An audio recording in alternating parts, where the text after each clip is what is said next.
Meningkatnya kaum milenial untuk berkunjung sekaligus nongkrong di pasar tradisional membuat Dinas Koperasi, Perindustrian dan Perdagangan Kota Malang berniat mengajak pelaku usaha mikro untuk membuka usaha di pasar tradisional.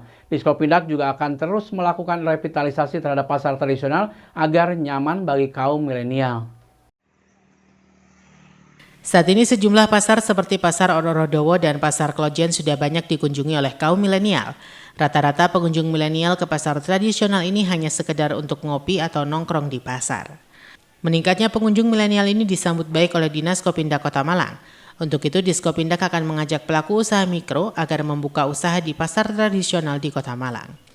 Kepala Diskopindak Kota Malang Eko Sri Yuliadi mengatakan, sejumlah pasar sudah dilakukan revitalisasi seperti Pasar Ororodowo, Pasar Klojen, Pasar Kasin, dan Pasar Bunul.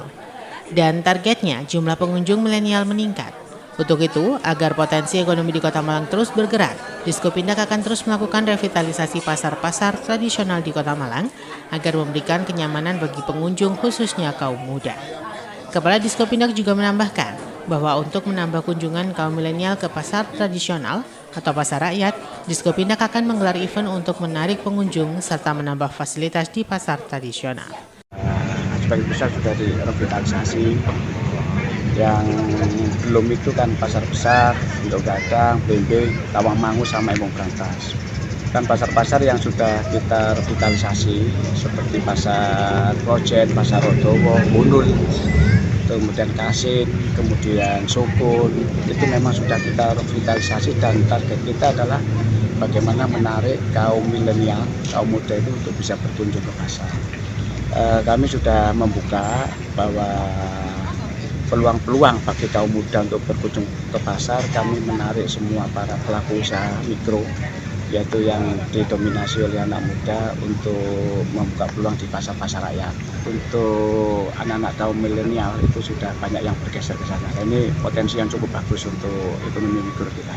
Ya, kita pasti akan membuka peluang yang satu. Kita lewat digital, kita sampaikan bahwa pasar rakyat ini memang bisa diperuntukkan bagi kaum milenial, para entrepreneur muda, dan juga pemula untuk bisa melakukan bisnis yang ada di dalam pasar rakyat. Kita support mereka mulai perizinan, kemudian sarana prasarana juga kita selalu bersih. Nanti masyarakat bisa melihat di 21 pasar di Kota Malang yang sudah kita revitalisasi, itu juga cukup representatif untuk para kaum milenial untuk melakukan bisnis-bisnis usaha mikro yang ada di dalam. Simon Alfredo melaporkan.